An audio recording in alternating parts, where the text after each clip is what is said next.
Welcome to Sweat Fest, California. Even inside the shop with the cooler going, I think I just need to get a cooler twice the size of what I got. I even got a extra turbo fan going on there trying to pump some more volume, but she is a hot one.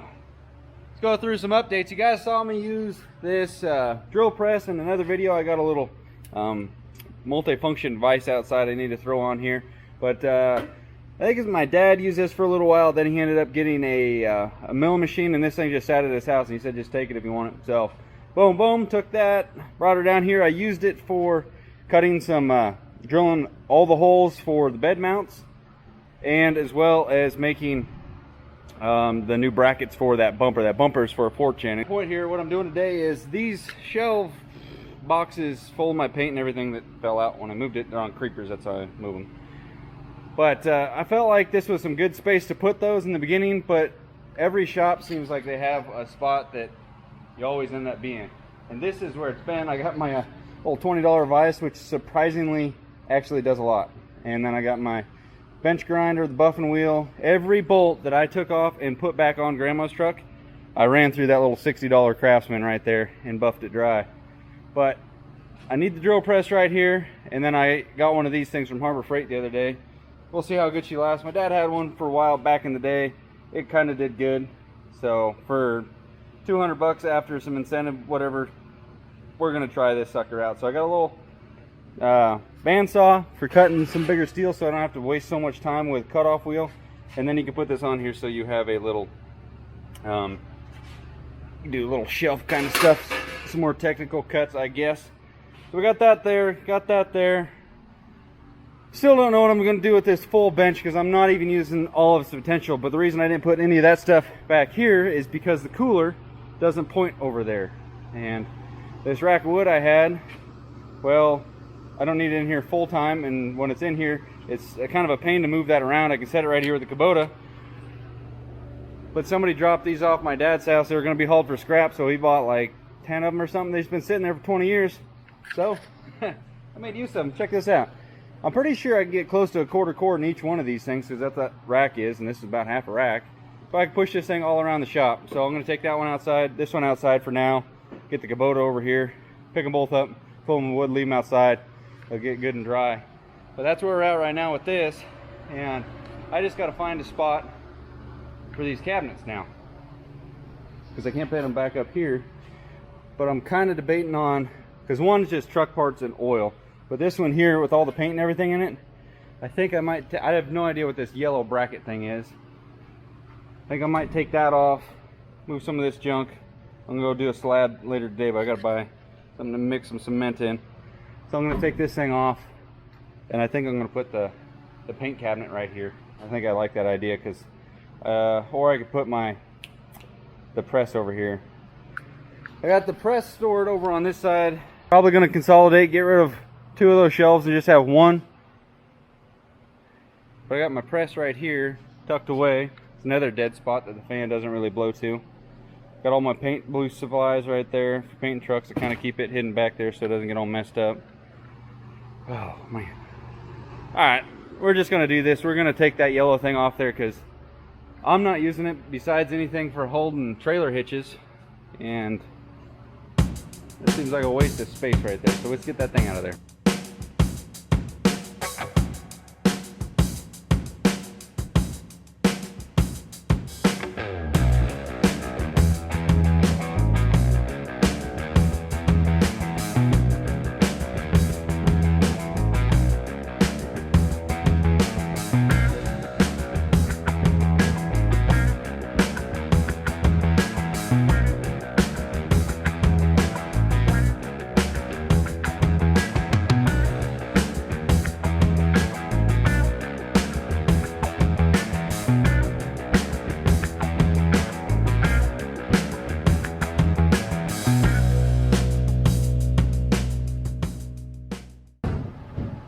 Somehow, normally my buddy, Austin, my neighbor, he normally shows up in times like this, unannounced, to help out.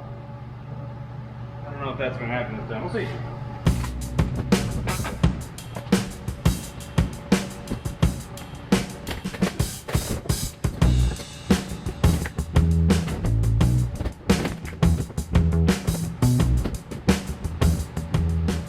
I like that a lot better. I'm gonna go ahead and oh, you guys can't even see. Put her in the corner. Go ahead and organize that, consolidate the two. I don't know, maybe put the oil on the bottom. I already got my ATF stockpile on the bottom. I'm gonna go paint, random crap, brake clean. I don't know, it's all tipped over. We'll figure it out.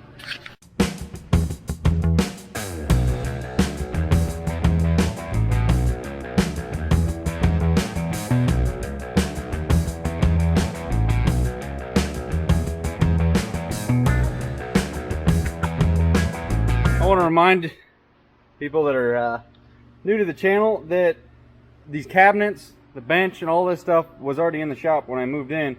So I'm finding all kinds of good stuff in here, like radiator, flush.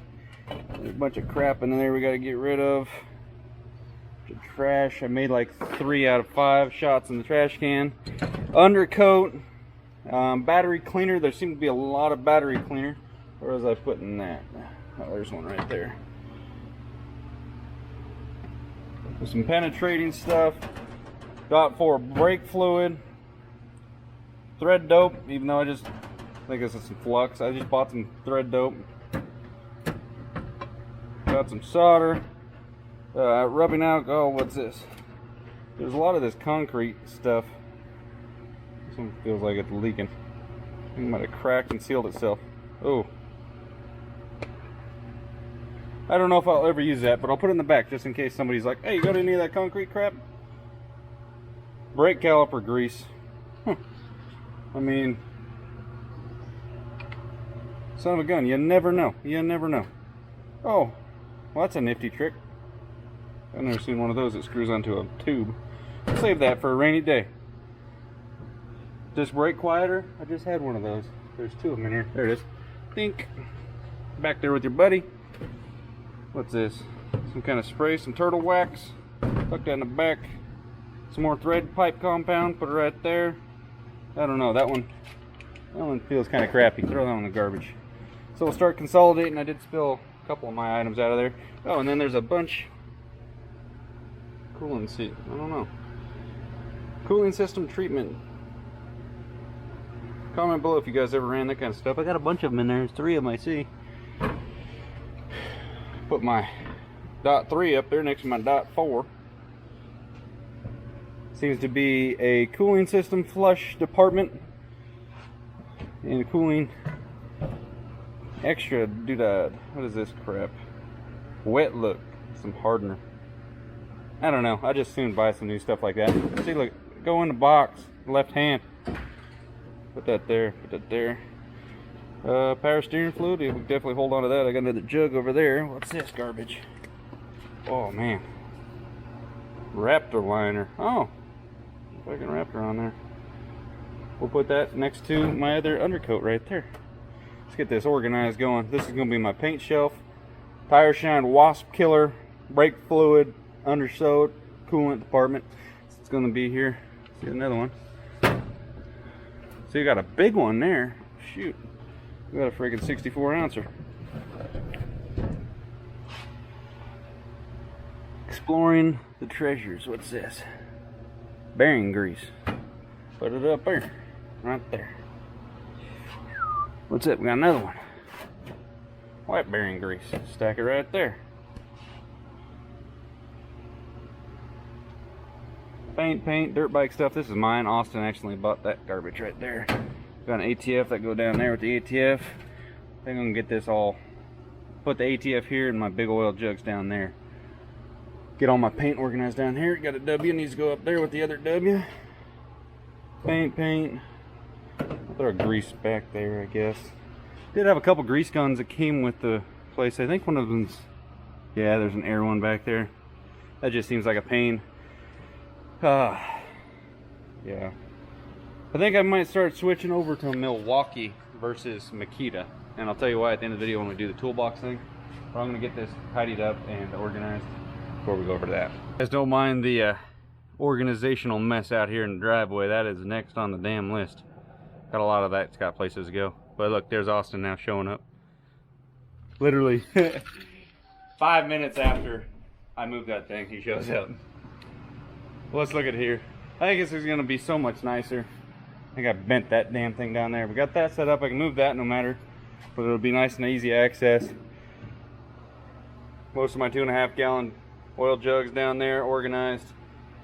ATF mixed with some other transmission fluid, paint, some other random stuff, and all that stuff.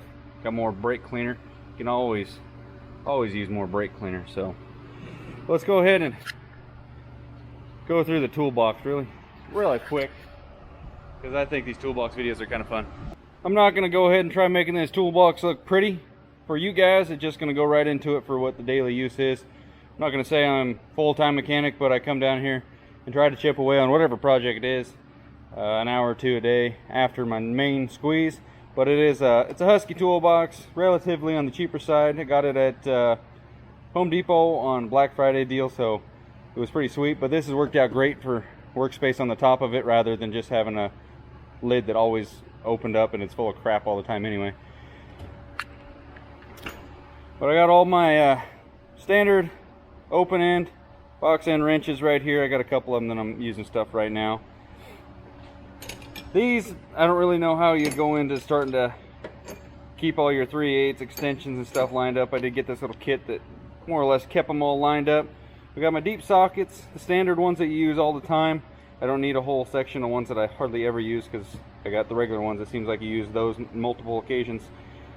Got some extensions kit, got my wobbles, got the standard wobble. Got a couple sweet ones for this. I got this one special just for doing the bell housing bolts, remove these transmissions. Got the calipers, clawfoot, or crow's foot, 1/4 inch drive. You can put all this stuff out this way and try making it nice, but everybody kind of slams the drawers and they all move forward and backwards and stuff like that. But 1/4 inch, got all my knickknacks for that. Got the picks, punches. Got my ratchet wrenches. Again, there is some of them that are going to be floating around the shop right now because I am working on stuff right now. The heavy drawer, 1/2 inch drive. I got my impacts. A lot of people harp on me for not using impacts on everything every day. Sometimes these bigger impacts, they don't fit in there, and because they're longer for lug nuts or what have you. Then I have I have one row of all my metrics set up, but I'm missing a couple on my American side. I don't have too many duplicates of the American stuff. This is where I keep my torque wrenches, the regular ratchets. Again, I mean, without getting, you know, those little foam pads that fill up the whole toolbox, I don't know what you do different. But I got my barring tool in here. Again, this toolbox would be, you could say, it's for tearing apart a Dodge diesel truck. You know, you got your axle nut and stuff like that. I got my bigger Allen sockets right there. This is for when you're torquing down your main bearings and rod bearings. You go to a certain percentage or a certain torque, and then this doodad is a degree marker. It didn't work the greatest. It kind of sucked really, but the idea is cool. This is my specialty kind of a drawer, the one I don't like people to go in and out of. Just puller. When anybody says you need different impact stuff, I got the Hosses in there. Haven't used those yet. Got my good drill bits. I got my tap and die set. They were kind of expensive at the shop in town, and I haven't broken any yet, so I would say they're kind of the expensive ones.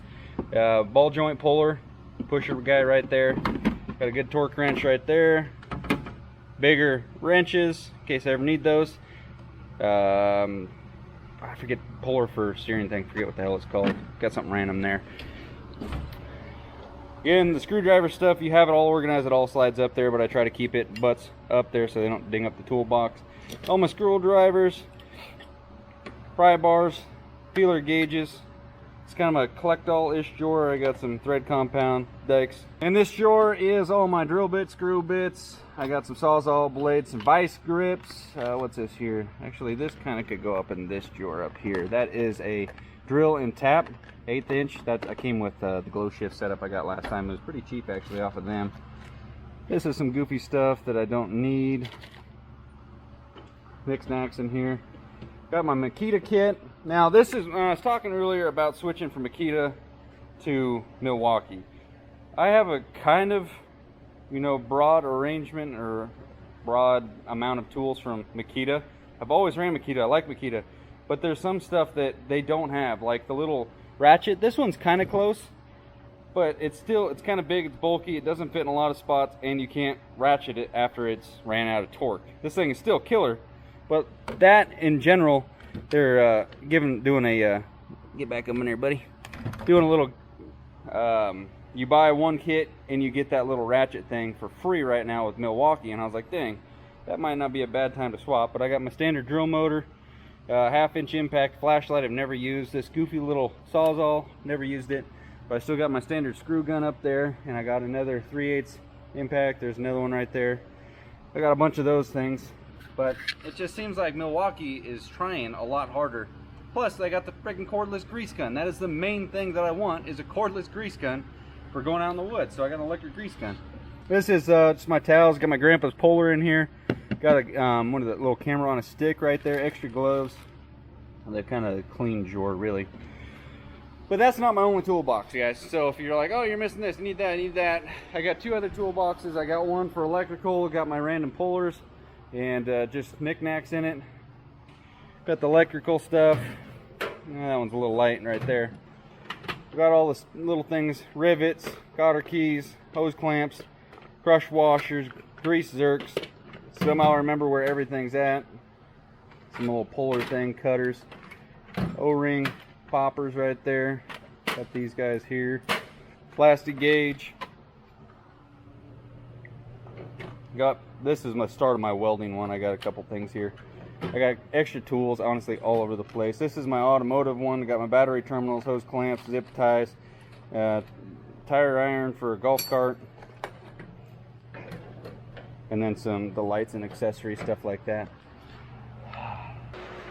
Well, obviously I filmed this little toolbox tour before I showed you guys what actually happened to Grandma's truck. But update, since then I tried to advance the timing. I got the kit from Power Driver Diesel and all that. I advanced to 4 degrees, like is recommended with the P-Pump Swap 24 valve. Trying to see if that would help the knock, because the fine line from firing up a 24 valve, sometimes it'll slip timing just enough when you take the pump off that you have to retime the engine to the pump. And I was thinking maybe the 4 degrees will help with a little bit of a knock I had. Thinking it was fuel related. It might be, it might not be. But long story short with that thing, not to distract from the toolbox tour, hope you guys got that. Phil pretty much covered that. But with that, her engine, I'm out pretty much with my time and money and everything. It's $3,800 for the P-Pump swap rig. If you're going to be swapping that P-Pump stuff, you know, a lot of that price would be for the kit, just a P-Pump swap plus the P-Pump, so I'm not really out a ton of money. I still have a P-Pump swap and a crappy long block.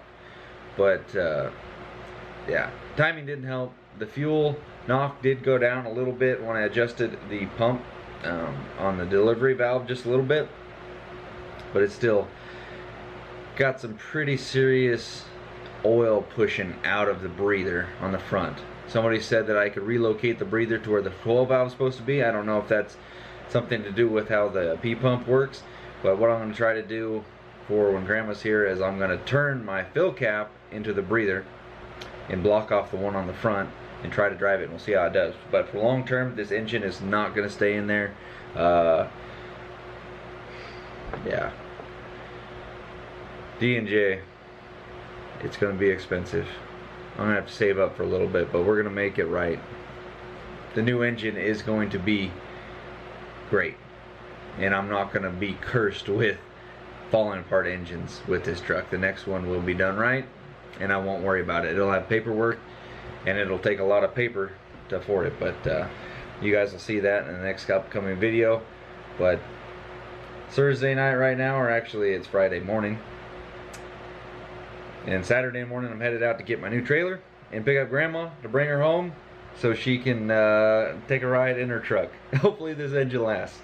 Comment below saying that I hope the engine lasts for Grandma's test drive with the P-Pump 24 valve before she gets another new engine in it. But we'll see you guys on the next one. Like, comment, subscribe. See ya.